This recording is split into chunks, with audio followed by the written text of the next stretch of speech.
Hey, this is Tracy Lewis with Stuff and Things, here to do my quick Fun Fold Friday video.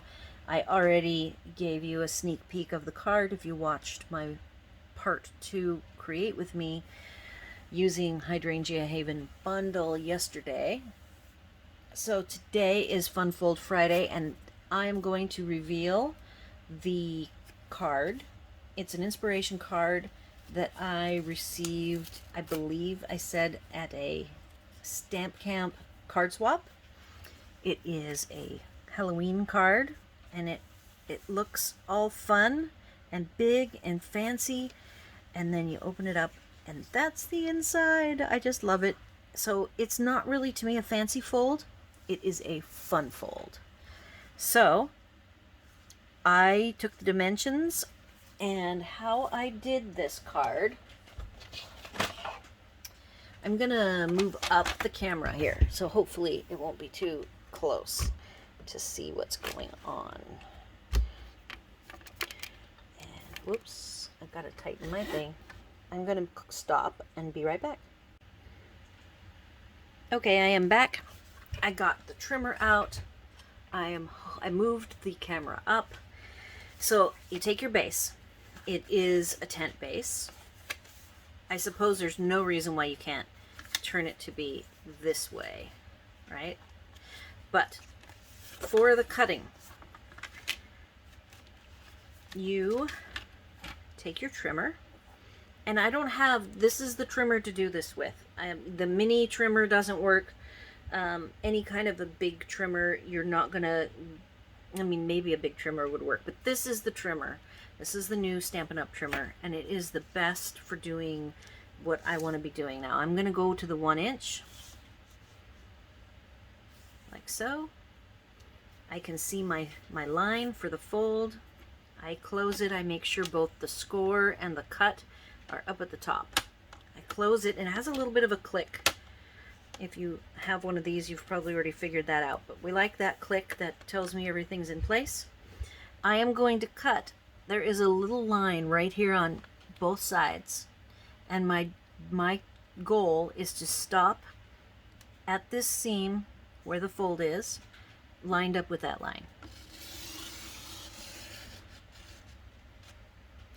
All right, and there you have it. So there's the first cut. I flip it over for the second cut, go to 1 inch, make sure everything's up at the top, feel it click in place, make sure nothing is moved, it looks good. And now I'm going to take this line and line it up with the seam. Alright, from here it is simply an exercise. Now, I wasn't very careful on my score. I was more careful on the one that I did. All you have to do is you glue down these two 1 inchers. You put a DSP on top of each. I chose, this person who created this did an extra layer, so they did a black base and they colored it orange and then attached it. In my case, I decided to go ahead and use the flap, and I ran the flap through the die cutting machine this way with the textile texture embossing folder, and then I used this guy. We have a new sponge, and I used that to sponge the blue at the top, and the I actually used purple posy on the bottom. When I stamped the sentiment, I ended up using the Highland Heather, because the purple posy just wasn't dark enough. Actually, and I see my line up at the bottom is not quite perfect, but looks good from my house. Now, I kept my flower, the simplest of all of the flowers. This was one of my 6 more avid projects that I made, but I did decide to leave the hydrangea plain because I had done other projects where I really dressed the hydrangea fluffy flower up. So I wanted to create a little bit sleeker looking card. I do have this long sentiment. Now this long sentiment comes from Welcoming Window, which actually was a Christmas and birthday present for me from Libby. And I really like wishing our paths crossed a little more often. Because I travel, I don't get to see people anymore like I used to.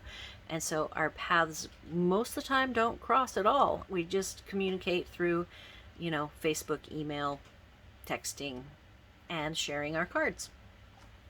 So that is the fun fold for the day.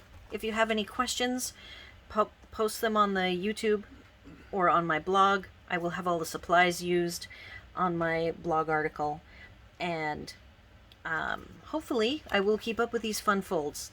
This was a nice easy one to do, and I like actually getting more into doing things otherwise card related than the standard card.